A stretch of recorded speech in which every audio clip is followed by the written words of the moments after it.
الحمد لله نحمده ونستعينه ونستغفره ونؤمن به ونتوكل عليه ونعوذ بالله من شرور أنفسنا ومن سيئات أعمالنا من يهده الله فلا مضل له ومن يضلله فلا هادي له ونشهد أن لا إله إلا الله وحده لا شريك له ونشهد أن سيدنا ومولانا محمدا عبده ورسوله أما بعد فأعوذ بالله من الشيطان الرجيم بسم الله الرحمن الرحيم ما كان محمد أبا أحد من رجالكم ولكن رسول الله وخاتم النبيين وكان الله بكل شيء عليما قال النبي صلى الله عليه وسلم إن الرسالة والنبوة انقطعت فلا رسول بعدي ولا نبي بعدي رواه الترمذي صدق الله العظيم وصدق رسوله النبي الكريم اللهم صل على محمد وعلى آل محمد كما صليت على إبراهيم وعلى آل إبراهيم إنك حميد مجيد اللهم بارك على محمد وعلى آل محمد كما باركت على إبراهيم وعلى آل إبراهيم إنك حميد مجيد جامپور والے حضرات مجھے بلا بھی رہے ہیں اور مجھے وقت کے اندر محدود بھی کر رہے ہیں کہ اتنا وقت ہے آپ کا، اس لیے میں آپ حضرات کی توجہات کا طالب ہوں کہ کچھ گزارشات عرض کر سکوں۔ تو آپ حضرات شوق سے اور ذوق سے سنیں گے انشاءاللہ۔ ماشاءاللہ آپ حضرات کا یہ حلقہ بڑا دینی حلقہ ہے اور دین میں اصل چیز عقائد ہیں، عقیدہ اصل ہے۔ یہ تو علماء سے آپ نے سنا ہوگا کہ اگر بندے کا عقیدہ درست ہو اور اعمال میں کمی کوتاہی ہو جائے اللہ اپنے فضل سے معاف فرما دے گا، لیکن اگر عقیدہ خراب ہو تو پھر جہنم میں ابداً جلنا پڑے گا۔ ان عقائد میں سے ہمارا یہ متواتر اور اجماعی عقیدہ ہے ختم نبوت کا عقیدہ۔ آپ کا عنوان بھی بڑا بہترین ہے، تاجدار ختم نبوت صلی اللہ علیہ وآلہ وسلم۔ پہلے دل چاہتا ہے کہ آیت کا ترجمہ کر دوں۔ جی، قرآن کریم سب سے عمدہ واعظ حضرت شاہ ولی اللہ رحمۃ اللہ علیہ فرماتے ہیں کہ سب سے مؤثر واعظ وہ قرآن مجید کا واعظ ہے۔ اس لیے ہمارے علماء اہتمام کرتے آئے کہ حلقات قرآنیہ ان کو عام کیا جائے تاکہ لوگوں کی گمراہی ختم ہو، لوگ قرآن کریم کے قریب آئیں۔ ہمارے استاد محترم حضرت مولانا سرفراز خان صاحب صفتر رحمہ اللہ فرماتے ہیں کہ گکھڑ کی جامع مسجد میں ایک وقت وہ تھا، فرمایا کہ میں درس دیتا تھا اور بہت ساری تفسیروں کا مطالعہ کر کے صبح کے درس کی تیاری کرتا تھا۔ معلوم ہے کہ وہ شاگرد کن کے تھے؟ حضرت مولانا سید حسین احمد مدنی رحمت اللہ علیہ۔ ان کا شاگرد ہونا یہ ایسی سند تھی جیسا کہ ابو حنیفہ کا شاگرد ہونا، امام اعظم ابو حنیفہ کا شاگرد ہونا یہ ان کی قابلیت اور فقاہت کی دلیل تھی۔ حضرت مدنی کو بھی اللہ نے بڑے عمدہ شاگرد عطا فرمائے۔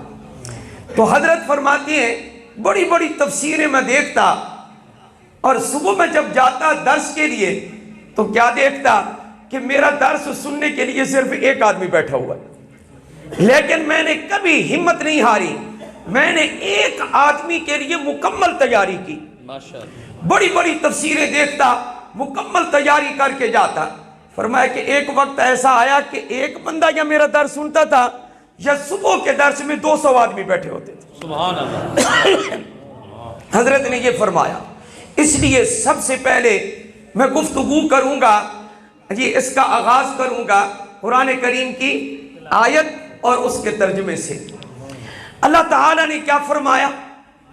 ما کان محمد ابا احد من رجالکم، محمد صلی اللہ علیہ وآلہ وسلم تمہارے مردوں میں سے کسی کے باپ نہیں ہیں۔ یہاں نقطہ یاد رکھیں، مردوں میں سے کسی کے باپ نہیں۔ رجال کا لفظ آیا ہے اور رجال رجل کی جمع ہے، اس کا معنی ہے رجل کہتے ہیں بالغ مرد کو، تو بالغ مرد اس کے تو باپ ہیں ہی نہیں۔ آپ علیہ السلام، آپ صلی اللہ علیہ وسلم کے 3 لڑکے، 3 صاحبزادے بچپن میں فوت ہو گئے، تو آپ یا تو بنات کے باپ ہیں اور یا اطفال کے باپ ہیں، آپ رجال کے باپ نہیں ہیں۔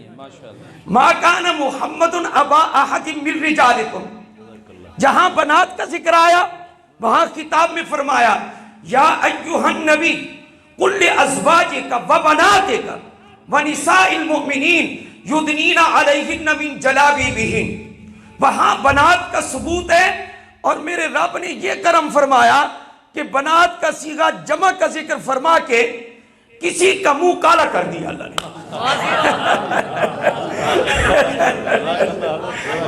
میں اپنے رب کے طرز انداز پہ، آپ کہتے ہیں نا میں فدا ہو جاؤں، میں کہتا ہوں کہ میں پانی ہو جاؤں، یعنی میں اپنے رب کے انداز پہ کہ قرآن کو پڑھتے جاؤ اور قیامت تک کے جتنے اشکالات ہیں وہ حل ہوتے جائیں گے۔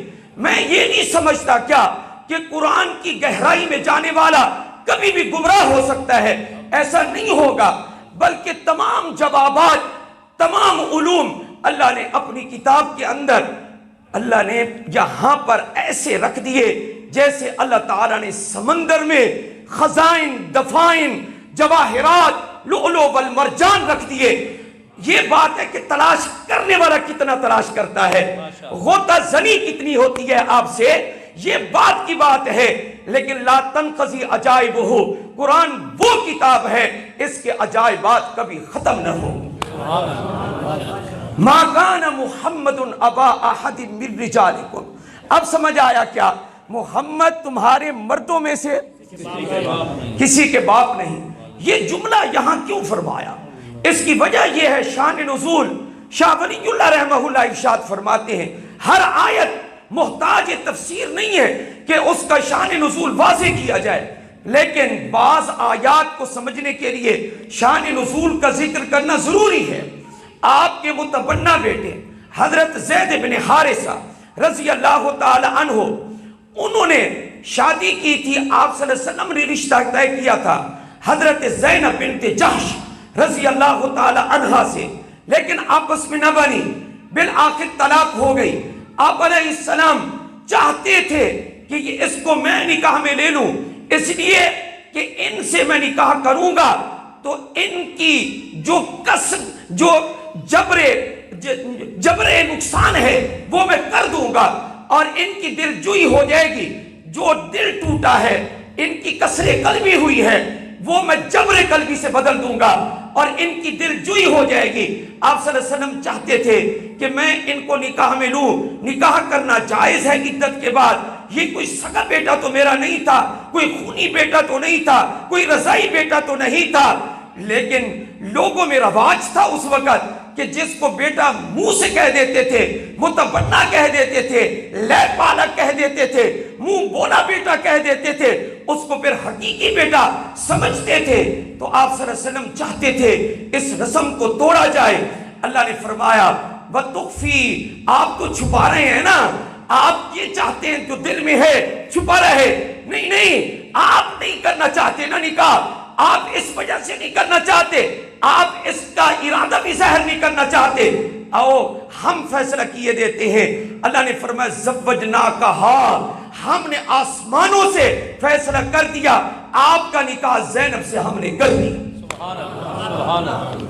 اب آیا اعتراض، اپنے بیٹے کی یہ بیوی سے نکاح کیا تو میرے رب نے کہا کیا یہ بیٹا ہے زید بن حارثہ، نبی کا بیٹا ہے، نبی سے پیدا ہوا ہے، نبی کی بیوی سے کوئی پیدا ہوا ہے، یا نبی کی کوئی رضائی نسبت ان کو حاصل ہے؟ فرمایا میرے رب نے جب لوگوں نے اعتراض کیا، ذرا توجہ کریں تو اللہ نے جواب دیا ما کان محمد ابا احد من رجالکم، مردوں میں سے، تمہارے مردوں میں سے محمد کسی کا بھی باپ نہیں، اور جب کسی کا باپ نہیں تو نتیجہ یہ نکلا کہ زید بھی مرد ہے، زید کا بھی باپ نہیں، اور جب زید کا باپ نہیں اس کی بیوی نے عدت گزارنے کے بعد نکاح کر لیا نبی سے، اور نبی نے ان سے نکاح کر لیا، ہم نے اس نکاح کا فیصلہ کر دیا، تو کسی کو اعتراض کرنے کی ضرورت نہیں ہے۔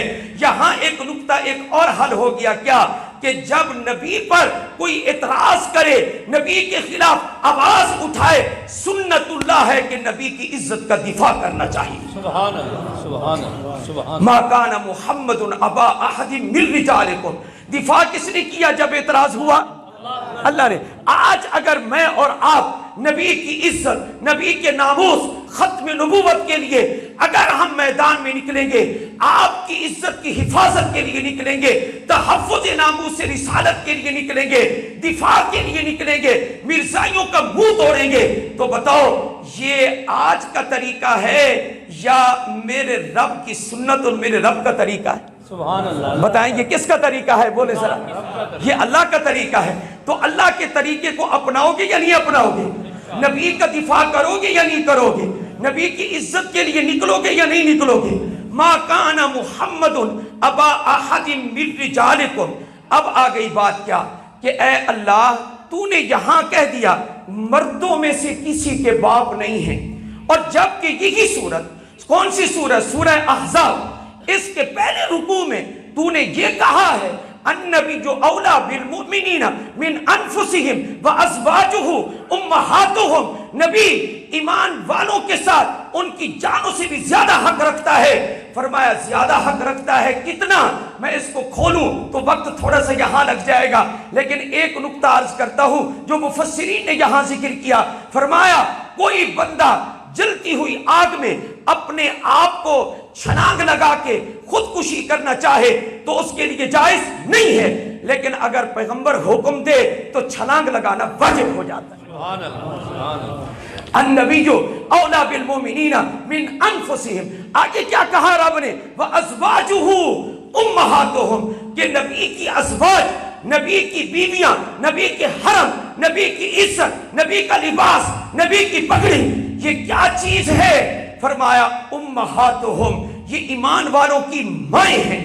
اب جب ایمان والوں کی مائیں بن گئی تو پھر رسول اللہ کا رشتہ ہمارے ساتھ کیا ہوا؟ نبی پاک کا رشتہ ہمارے ساتھ کیا ہوا؟ جب آپ کی بیویاں حضرت خدیجۃ الکبریٰ، حضرت ام المومنین عائشہ الصدیقہ، حضرت حفصہ، حضرت ام حبیبہ، حضرت صفیہ، حضرت ام سلمہ، حضرت سودا، حضرت زینب ام المساکین بنت خزیمہ، حضرت زینب بنت جحش، حضرت ام حبیبہ رضی اللہ تعالی عنہن، جب یہ مومنین کی مائیں ہیں اور اے اللہ تو نے کہہ دیا ہے کہ باپ نہیں ہے، تو پھر جب باپ نہیں ہے تو پھر رسول اللہ کا ہمارے ساتھ کیا رشتہ ہے؟ آگے ولیکن سے فرمایا ولیکن رسول اللہ، لیکن محمد اللہ کا رسول ہے۔ سبحان اللہ، سبحان اللہ۔ اس کا حاصل کیا ہے؟ رسول کیا ہوتا ہے؟ روحانی باپ ہوتا ہے۔ رسول کیا ہوتا ہے جی؟ جس طرح جی ازواج مطہرات ہماری روحانی مائیں ہیں، اسی طرح رسول اللہ ہمارے روحانی باپ ہیں۔ ولیکن رسول اللہ، لیکن وہ اللہ کے رسول ہیں۔ آگے اگر آپ جملہ آگے سننے سے پہلے اگر سبحان اللہ کہہ دے تو بے جا نہیں ہوگا، جملہ بعد میں آئے گا، ٹھیک ہے؟ خطیبوں اور نعتوں کا جو جملہ آتا ہے تو آپ سبحان اللہ کہتے ہیں، تو کبھی اس کا عکس بھی کر دو، ہاں کہ جملہ آنے سے پہلے بھی سبحان اللہ کہہ دو۔ ولیکن رسول اللہ، لیکن آپ اللہ کے، بولیے بولیے کیا ہیں؟ آپ اللہ کے آپ اللہ کے رسول ہیں، آپ اللہ کے رسول ہیں۔ آگے ذرا سنیں کہ اللہ کیا فرما رہا ہے۔ ارے رسول، لیکن آپ اللہ کے رسول ہیں۔ فرمایا رسول تو قرآن نے اوروں کو بھی کہا ہے کہ وہ اللہ کے رسول ہیں۔ سیدنا موسیٰ علیہ السلام نے کہا یا بنی اسرائیل انی رسول اللہ علیکم، میں اللہ کا رسول ہوں جو تمہاری طرف بھیجا گیا ہوں۔ عیسیٰ علیہ السلام نے کہا میں رسول اللہ ہوں، میں اللہ کا رسول ہوں۔ باقی پیغمبر اللہ کے رسول ہیں۔ سبحان ربک رب العزت عما یصفون وسلام علی المرسلین والحمد للہ رب العالمین۔ رسول تو اور بھی ہے، پھر اس رسول میں، آخری رسول میں، محمد میں اور باقی رسولوں میں کیا فرق ہے؟ تو میرے رب نے کہا ہاں ایک بہت بڑا فرق ہے، باقی جتنے آئے وہ پیغمبر تھے، باقی جتنے آئے وہ نبی تھے، باقی جتنے آئے وہ رسول تھے، لیکن میرا محمد صرف رسول نہیں ہے، رسول ہونے کے ساتھ ساتھ وہ خاتم النبیین، وہ تاجدار ختم نبوت بھی ہے۔ سبحان اللہ، سبحان اللہ، سبحان اللہ، ماشاءاللہ ماشاءاللہ۔ ماشاءاللہ۔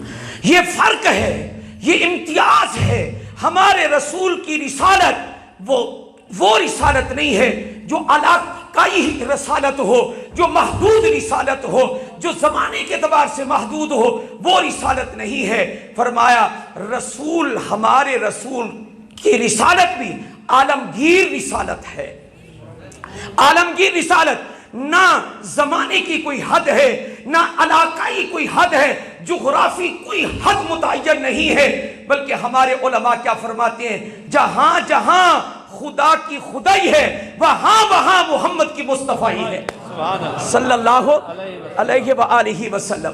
آپ کہیں گے مولوی صاحب پرانا جملہ آپ نے سنا دیا، تو سارا نیا علم بھی تو میرے پاس نہیں ہے نا، تو میں یہ عرض کروں نا تو پرانے بزرگوں کے جملے بھی تو دہرانے پڑتے ہیں ہمیں، کیوں؟ اس لیے کہ وہ بابرکت ہوتے ہیں۔ یہ فرمایا جہاں جہاں خدا کی وہاں وہاں محمد کی مصطفیٰ ہے۔ وخاتم النبیین، حضور خاتم النبیین ہے۔ اس کو دو طریقے سے پڑھا گیا ہے، خاتم النبیین، آلے کا صیغہ، اسم آلہ، اسم لما یختم بہ۔ فرمایا کہ یہ وہ چیز ہوتی ہے خاتم جس کے ذریعے مہر لگائی جاتی ہے۔ اللہ پاک نے تمام نبیوں پر مہر لگا دی، کس کے ذریعے؟ ہمارے نبی کے ذریعے۔ اور آپ کو پتہ ہے آپ جب خط کسی کی طرف ارسال کرتے ہیں، بھیجتے ہیں، لفافے میں ڈالتے ہیں، اس کو بند کرتے ہیں، تو مہر آپ پہلے لگا چکے ہوتے ہیں یا لفافے کو بند کرنے کے بعد آخر میں مہر لگاتے ہیں؟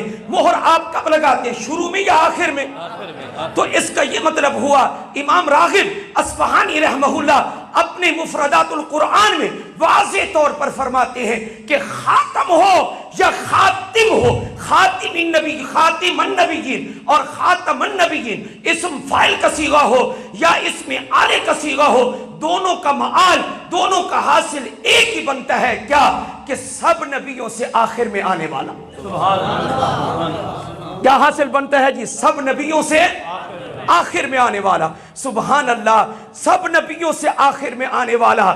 کیا عجیب اللہ پاک نے ہمارے نبی علیہ السلام کو عزت بخشی ہے۔ ذرا توجہ کریں آپ حضرات، یہ خاتم النبیین کا یہ جملہ، خاتم النبیین ہو، خاتم النبیین ہو، سیدنا عبداللہ ابن مسعود رضی اللہ تعالیٰ عنہ کی قرات ہے، اس نے مسئلہ واضح کر دیا۔ فرمایا ولیکن رسول اللہ ختم النبیین، صیغہ ماضی کے ساتھ بول دیا، فرمایا ختم النبیین۔ حضرت عبداللہ ابن مسعود کی قرات ہے صیغہ ماضی کے ساتھ ختم النبیین، لیکن وہ اللہ کا رسول ہے۔ اور کیسا رسول ہے؟ جس نے نبیوں کے سلسلے کو ختم کر دیا، جس نے نبیوں کے سلسلے کو ختم کر دیا۔ ختم نبوت پر آپ کا ایمان ہے بھئی؟ ہاتھ کھڑا کر کے بتاؤ، ختم نبوت پر ایمان ہے آپ کا؟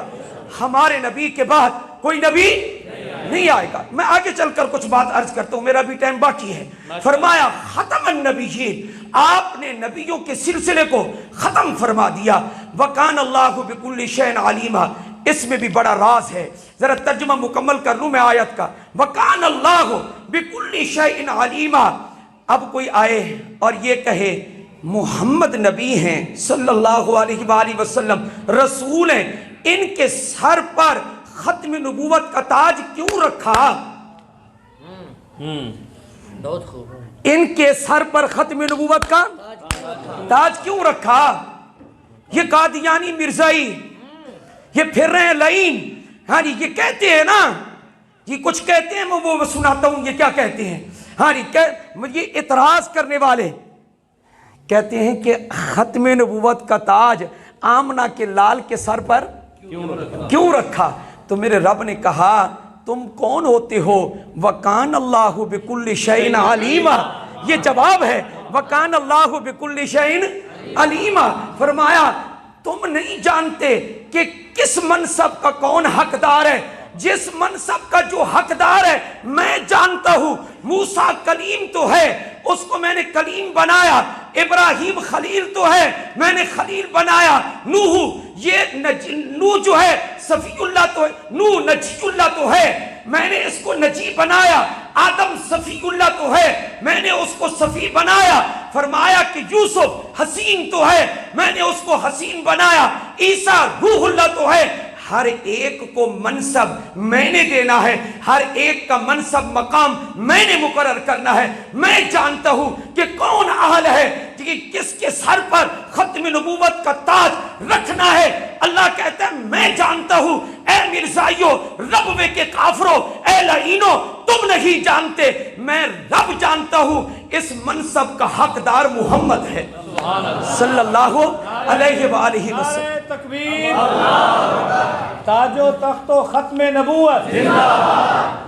وَكَانَ اللَّهُ بِكُلِّ شَيْءٍ عَلِيمًا. اللہ ہر چیز کو، ذرا بولتے نہیں آپ حضرات، میرا خیال ہے میں مشکل کر رہا ہوں تھوڑا سا، حضرت مشکل کر رہا ہوں. اگر اجازت ہو تو تھوڑا سا موضوع میں اور ساتھ ملانا چاہتا ہوں.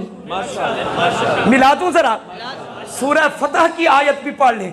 اِذْ جَعَلَ الَّذِينَ كَفَرُوا فِي قُلُوبِهِمُ الْحَمِيَّةَ حَمِيَّةَ الْجَاهِلِيَّةِ. آگے وَأَنزَلَ اللَّهُ عَلَى رَسُولِهِ وَعَلَى الْمُؤْمِنِينَ وَأَلْزَمَهُمْ كَلِمَةَ التَّقْوَىٰ وَكَانُوا. بس رک جائیں ذرا ترجمہ پڑھ لیں اس کا. کیا انزل اللہ سکینتہ علی رسولہ.